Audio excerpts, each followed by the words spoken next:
Good evening, ladies and gentlemen, and welcome to another live stream with me, Marcus Greatwood, NTX live stream. A little bit of housekeeping as we move forwards. We are now, well, personally, this is completely personal. I can see the end. I can see diving happening again this year in 2021. So with that kind of positive thought process, we are now booking some trips. So we have Marsa in June, a yacht trip at the end of June. So if anybody fancies coming to Greece with us at the end of June for a week, live aboard on a yacht. Then we have Free Fest, which is in July, Free Fest in Cornwall. So you know that's going to happen in July, and and then a dive off in September. So again in the UK, so we know it's going to happen. So hopefully we're going to get back in the water before then, but they're the heads up for the. I keep looking up because the calendar's above the camera there. So tonight, with that in mind, moving towards getting back in the water, doing some diving, I thought I'd cover a couple of things. So the first thing is a theoretical idea that I really wanted to share with you guys, get you thinking about. And the second part of it is going to be some homework for you to do. So the first part was about what makes somebody a master of a sport. Now, if you've seen any of these, no, not any. If you've seen a few of these, you'll know that I talk about this book, Bounce by Matthew Syed, an amazing book about sports psychology, how to win at sports. And quite early on in, let me have a look, on page 30, 31, 34, quite early on, he talks about Desmond Douglas. Now, Desmond Douglas was a table tennis player. In one of my past lives, I used to play table tennis at a kind of kind of county level. But when I was playing, there was a guy called Desmond Douglas who was an English table tennis player, and he was incredible. He was known as being the fastest player in the world. Now, table tennis is the fastest sport. The ball moves faster and shorter distance than any other sport, so it's the fastest sport, and he was the fastest player in the fastest sport. And yeah, he's incredible. The story behind why it's so quick is he used to play a lot when he was a kid. He played all the time. The only thing he did was play table tennis, but he played in a very small place where there was no gap between the table tennis table and the wall. So he played really close to the table. And it's bad technique, but that's how he played. So, of course, the further you move back, the more time the ball has to slow down, the more time you've got to react. But he learned playing with his belly effectively touching the table, so he learned this super fast. And he was a world-class table tennis player, world famous, super fast. And Matthew talks about, so Matthew, the guy who wrote the book, talks about a situation where they were testing the reaction speed of Desmond Douglas, who is the fastest player in the fastest sport. So clearly his reactions are going to be the fastest person in the world ever. But they weren't faster than anybody else's. And then Matthew talks about a scenario with Federer, who, if you don't know, world-class tennis player. And again, he can return a serve that nobody else can return. He's famous for his returns. You know, somebody hits a ball at him, a tennis ball, 120 mile an hour, and he gets it back. And in the book, Matthew talks about, you know, he must have quick reactions. But again, he didn't have quicker reactions than anybody else, than most people. And he starts to look into why these people are so fast to react if they haven't got fast reactions. And it's because they've done the action so many times that when they tested them, when there was a tennis player on a video hitting the ball, they stopped the video and Federer knew where the ball was going to go before the ball was hit. So he wasn't reacting to the ball moving, he was reacting to the actions of the person who's hitting it. And the same thing with Desmond Douglas, a table tennis player. Now the reason I was reminded of this is, this book's a few years old, so they did these tests with a video of somebody playing tennis and then stopping the video, saying, okay, Federer, where do you think the ball will go? And he put his racket where he thought it would, and it was correct. But I saw an advert on YouTube. I can't even remember what the advert's for, so as adverts go, it was pretty rubbish. But they got Ronaldo, famous football player, and it was middle of the night, and they kicked a football from a corner, and when the ball was in the air, they turned the lights out. Pitch black, couldn't see a thing, and he managed to kick the ball in the goal. And then they got a Sunday League player who's clearly a good football player, did the same thing, didn't have a clue where the ball was. And then they did another test. They said, well, this is we're onto something. And they, exactly the same thing, somebody kicked the football from a corner, but they turned the lights out before the person kicked the ball. And Ronaldo has seen that action so many times. In his brain, he had calculated and measured and worked out the mathematical actions and the numbers and the figures in his brain instantly, and worked out where the ball would probably go with that kick. So they turned the lights out. He couldn't see a thing before the ball was kicked.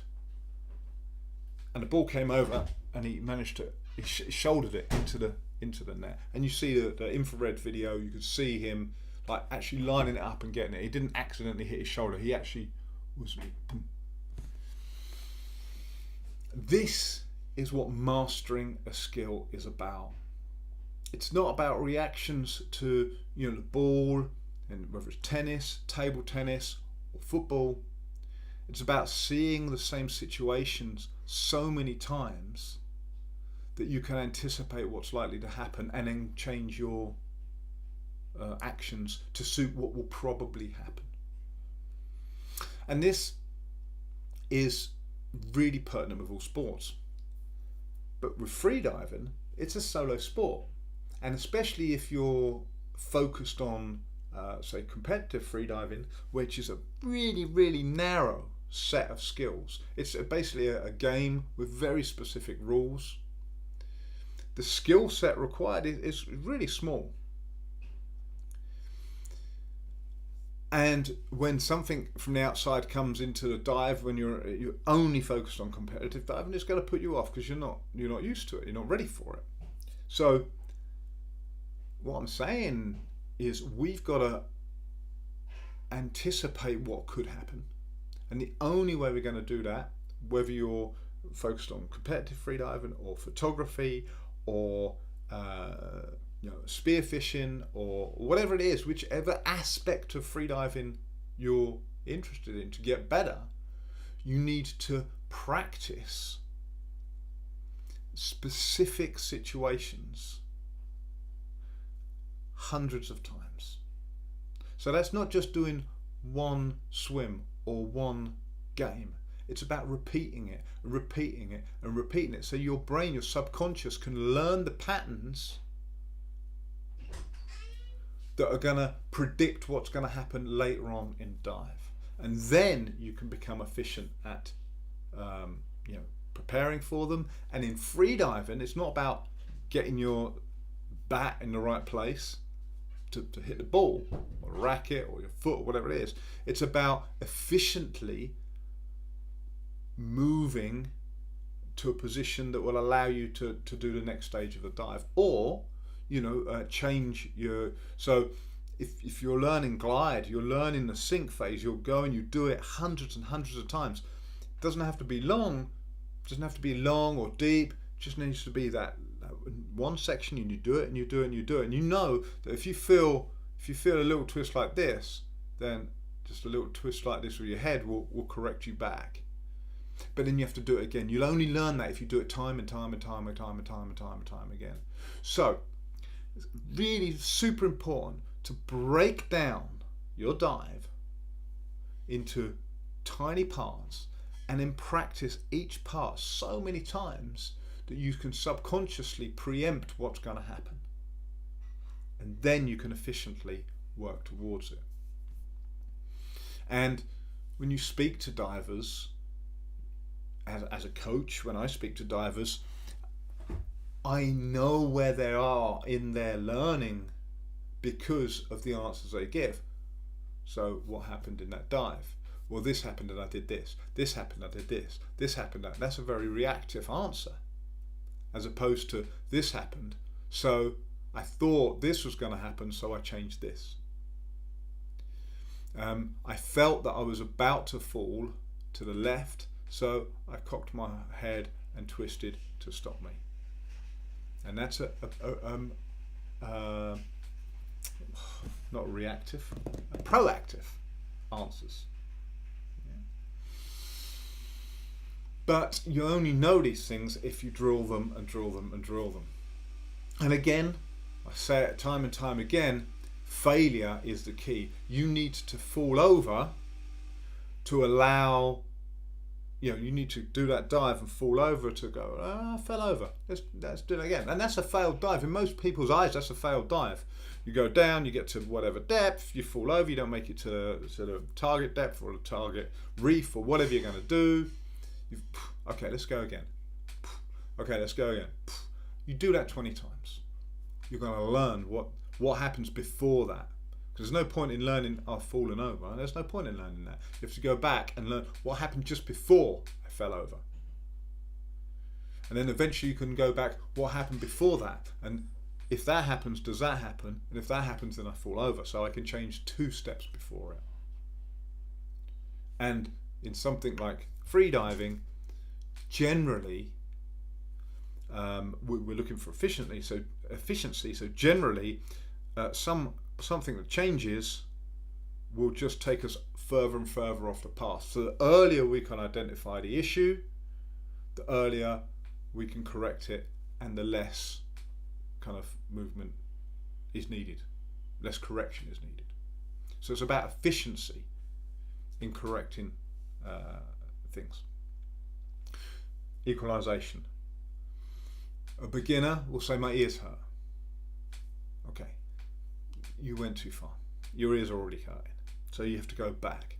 Did you feel a little bit of discomfort before that? I don't know. Dive again. My ears hurt. Did you feel a little bit of comfort before that? Don't know. Dive again. Dive again. Dive again. Until you can feel the discomfort before the pain.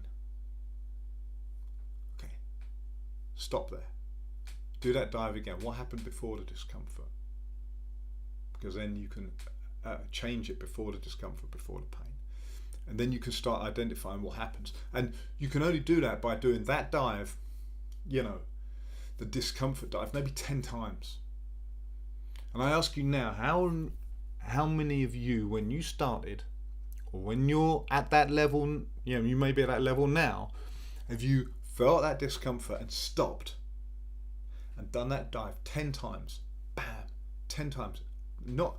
You don't changing the depth, not changing anything, just do exactly the same dive 10 times, again and again and again, to really see, well, there's the discomfort.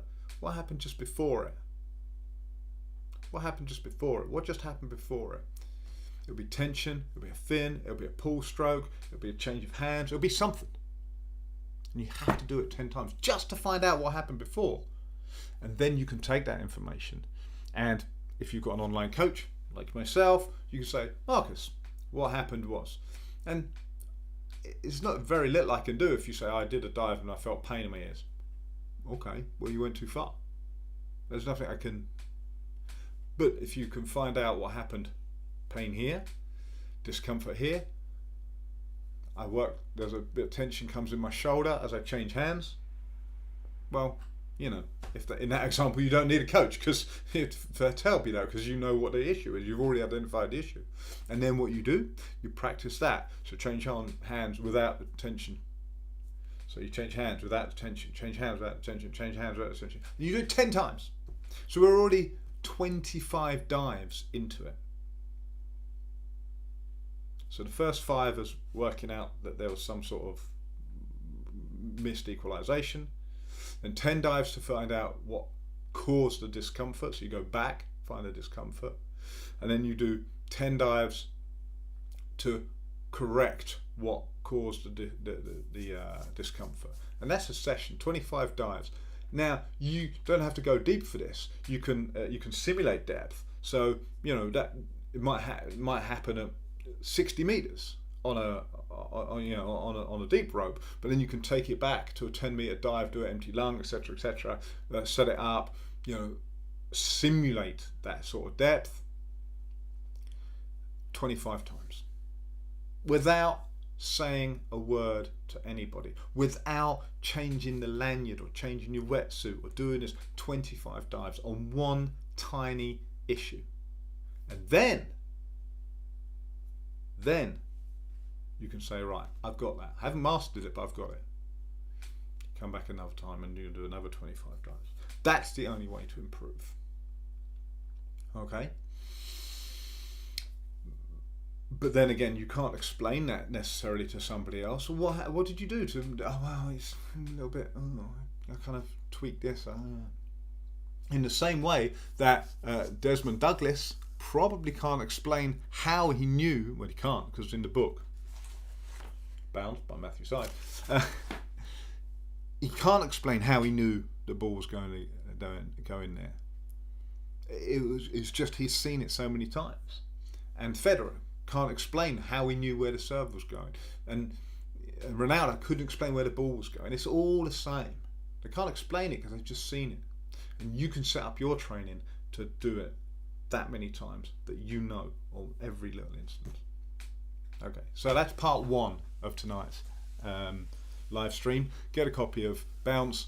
Look for that advert, please. If somebody else has seen the advert, please put a link or something in the comments, because I can't find it again. But yeah, I'm pretty sure it's Ronaldo. But it's a really good video. It shows exactly what it's about, how to master stuff beyond just doing something. And of course, if you can do this innately without thinking about it, you're going to be using less oxygen. Therefore, the dive's going to be longer. Bang, bingo, straight away, free of charge. Okay, so that's the theory for tonight. And I'm doing theory, by the way, because several people last week messaged me and asked for theory. I know, Gerard, you asked for stories. I've got stories for you next week. I've got some good stories for you. But this week, theory. Okay, so part 2 of this video is I'm going to give you an exercise, what to learn. That's what the live stream is called, what to learn. I'm going to tell you, give you some homework to do. Okay, so I have talked in the past, and you can go back through the videos and find it, that I've talked about visual walks. We call them visual walks, where you visualize a dive. Every pace you take, you go one step up on the visualization. But I'm going to give you a homework to do to help with this. Okay, so I want you to imagine your perfect dive, and bear in mind, you know, we're in lockdown in England, and you know, maybe we'll start diving in April, May. Okay, so hopefully we'll start diving in April and May. So we've got a couple of months. We're working towards it. Let's work towards it. We might as well. So let's have a plan for it. Okay, so I want you to think of your favorite dive. Now, it doesn't matter what kind of dive it is. It's entirely up to you for your objectives. Okay. In this example, I'm going to talk about a wreck dive, and I want you to make a list of every step that you do. Now, these are conscious steps, unlike the first part of the video, which are unconscious steps where you're really working on the unconscious, perception of things that could happen. The second part of it is the conscious steps. So what kind of breathe up do you want on the surface? The perfect one. How many breaths are you going to do? 5 in, 10 out, 6 in, 12 out. Are you going to do some weird, pranayamic breathing technique? I don't know. Put it on your list. Blow the candles. Do the duck dive. Or is your dive going to be pulling down on a rope? Whichever it is. How many times are you going to pull down a rope? If you're pulling down a rope, which hand do you equalize with? Which hand do you pull with? Where do you start on the rope? And as you go down the rope, you get to the wreck. So in your mind's eye, you're pulling off the rope to glide across the wreck. In my example, I love pulling. My right hand's more controlled. I nearly said stronger, but anybody who's done jiu-jitsu with me in the last 2 years knows my right shoulder's knackered. But it's not stronger, but it's more controlled. So I love pulling off on the right hand. So in my mind's eye, I'd get to the wreck and pull off on the right hand and glide away. Again, my mind's eye, I want to glide around to the back of the boat, swim around it, swim through it, and I want to plan all these moves. How would I do it? What would I need to do? Where am I going to equalize? How am I going to sight the next step? Okay. Of course, if you just want to play the simple game of competitive diving, same thing happens. Just list all the things that you know you're going to have to do. And there should be about 20, a list of 20 items on that. Okay, and that's your main list. You're going to change it, you're going to tweak it, you're going to add stuff to it, but that's your main list. So do that. Really sit down and think about it. You can, add things to it, rewrite it out. Doesn't matter. The more you can draw little pictures if you don't where your arm should be tucked in, especially if you're equalising, it should be out. You can draw pictures, you can write, it doesn't matter, as long as there's a list, about 20 items. And the first thing you're going to do is you're going to research it. So, in your mind's eye, you've already got a video, you've got an idea of this dive, okay? So you could watch this video. So he's doing his breathe up, he's on a buoy, he reaches down with his left hand, he's pulling down, his arms aren't too close in on the equalizations, doesn't have to be because it's a slow dive. He comes off, he pulls with his right hand, not heavy enough, so he has to sink down, and then he turns around to his left, hands beside him, not in front of him, because it's not an efficient, he doesn't need to go down quick. He's not looking at the wreck, now he looks at the wreck. Okay, so he wants to get down along the edge, then look at the wreck. He's coming up, spotting where he's going to grab number 1, grab number 2, spotting the window, in he goes. And for those keen eyes ones, if you look, you can see there's a tape measure on the floor. There, the apocryphal tape measure, out of the window, spots his turn, spots the next window he's going to go into, 1 kick. And this, in your case, this is going to be in your mind's eye. Then he switches to monofin just to get himself moving again, because this is a long part of the dive. It doesn't matter if it's a real dive, doesn't matter if it's a full dive, it's just the process. Then he goes past the trucks, gets to the end, slowly comes up, spots his safety diver, who's off to the camera's right. Eyes closed again once he spots the safety diver, and that's what you're going to put in your list. Spot safety diver, close eyes. Relax, chin down, hit the surface. There we go, and then hand out on the safety diver. And there, my safety diver's behind me. There's my safety diver. Okay, so that's just an example of a dive. But what I want you to do is do some research on your dive. So watch some videos of complete dives. Now it doesn't matter if they're one complete dive or they're cut together, but I want you to go back to your list of 20 and put some points in that you may have missed.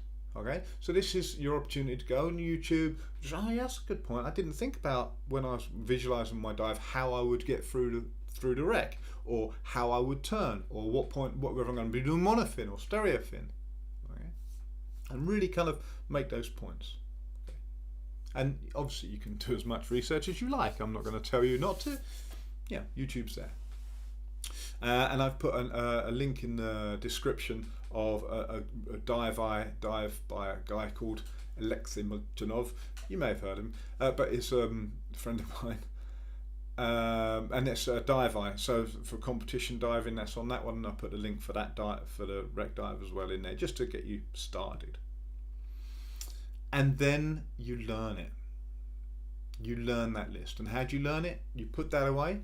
Okay, so if you are going to work, you know, leave the list in one room, and then when you go to work, clearly you're working from home, so you go to your work room, and at lunchtime, just write that list of 20 down. See how many you can remember. Okay? And then start researching each of those points. Start finding out about them. Well, this point, why do I do this? How do I do this? Why does it happen here? What happens? How can I make that better? Is there any dry exercises I can do to make this one specific thing better? Just the candle blows. Can I get my candle blows any better?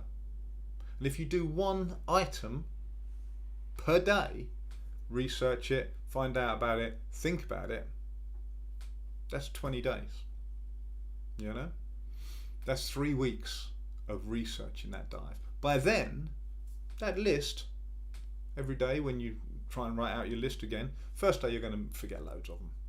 Second day you're going to get a little bit better. Third day, by the 21st day, you're going to get that list straight away. So you've learned it, you've committed it to memory, and you've done some dry training for it. And then when you get back in the water, you'll have a fairly concise list of things that you need to work on. And some of the things will be like, I'm not sure whether I can do that, duck dive or move or whatever thing you need to learn. But as soon as you get in the water, you can try it out. I can actually do a duck dive like that. I can change from monofin to stereofin. I can put my hands out, I can move them here. I can change direction with my head, whichever it is. You've got 20 things that you have planned, committed to memory, so you'll get it in the subconscious, and then you can put it into practice when you get in the water. So that's what your homework is to do. Okay, make your list, start to learn it, hide it, write it out again, change it, update it, research it. Okay? And this is your ideal dive. It may never actually happen that if you do it from that video, for instance, you might never make it to the Christine. You might only make it to a wreck that's shallower, or you might make it to a wreck that's deeper or longer, or you can't go inside. I don't know. But at least you've got a list to start with that you can then tweak. And this is where it comes to the first part of the lecture, where you're expecting what may or may not happen and preempting it. So you get down to the wreck and the windows are in it. You can't go through the wreck. Okay, I'll go around. No thought process. No, can't go through the window, just go around. Okay. And of course, the more comfortable you are with those concepts, you'll go down, halfway down, you cut out the corner of your eye, you'll catch a glint of light off one of the windows, you know there's glass in it, you know you can't go through it before you've even got there. Yeah? So that's an example of where you can preempt what's going to happen because you've thought about it so much. Back to Desmond Douglas. Okay, so thanks very much. A very technical session. It's giving you homework to do. 20 list of 20. If you want, I'm doing online coaching. So if you want a hand with your 20, if you want me to look it over, send me a message. We can go through it. It's all good to go. What have I forgotten? Great. That was not expected. That was not on my list of 20 things that was going to happen tonight. But I coped with it smoothly and professionally. So, see you next week. Let us know how you get on.